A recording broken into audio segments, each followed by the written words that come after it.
The dark history of IQ tests.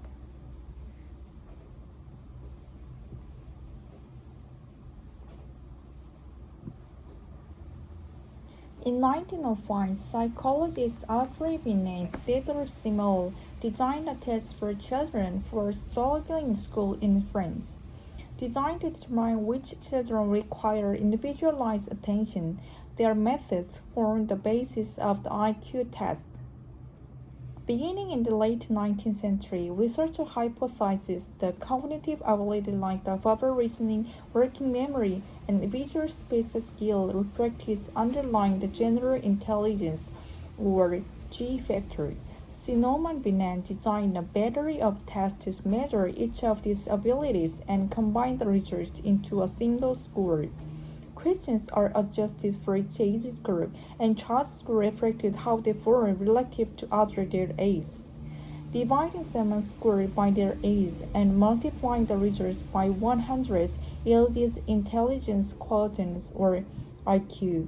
Today, a score of 100 represents the average of simple population, with 68% of the population scoring within 50 points of 100.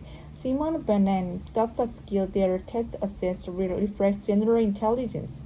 Before then and now, there is no single agreed upon definition of general intelligence, and that left the door open for people to use the test in service of their own preconceived assumptions about intelligence.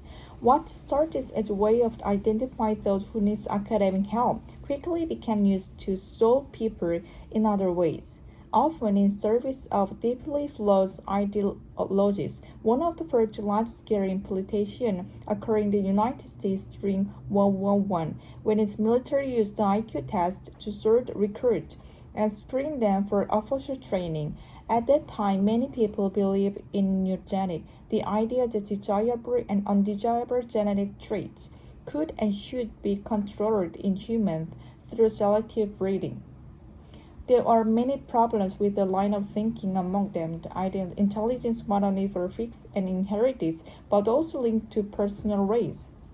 Under the influence of genetics, scientists used the result of the military initiative to make erroneous claims that certain racial groups were intelligent superior to others, without taking into account that many of the recruit testees were new immigrants to the United States who lacked formal education or English language exposure.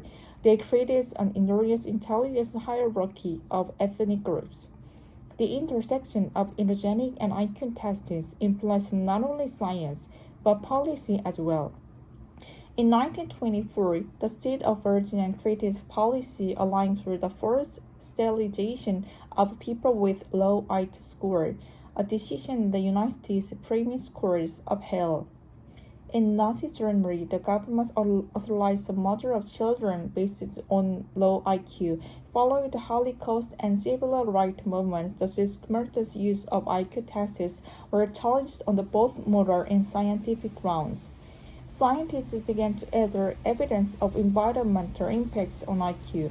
For example, as IQ tests were periodically recalibrated over the 20th century, new generations scoring constantly higher on all tests than its previous generation. This phenomenon, known as the Flynn effect, happened to much fast to be caused by an inherited invalidity. Instead, the cause was linked to environmental, improved education, better healthcare, and better nutrition. In the mid-20th century, psychologists also attempted to use IQ tests to evaluate things other generation intelligence, particularly schizophrenia, depression, and other psychiatric conditions. These diagnoses rely on part of the clinical judgments of evaluators and subs of tests used to determine IQ. A practice later research found does not yield clinical useful information. Today, IQ tests employ the many similar designer elements and type of questions as early tests, better technique for identifying bias in tests. They are no longer used to diagnose psychiatric conditions, but a similar problematic practice using subtest scores is still sometimes used to diagnose learning disability, against the advice of many experts. Psychologists around the world still use IQ tests to identify intellectual disability, and the results can be used to determine appropriate education support, job training, and assisted living.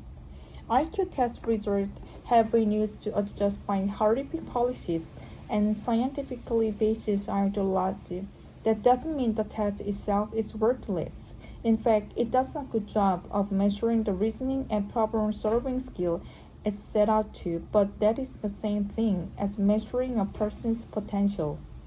Though there are many complicated political, historical, scientific, and cultural issues wrapped up in IQ testing, more and more researchers agree on this point and reject the notion that individuals can be categorized by a single numerical score.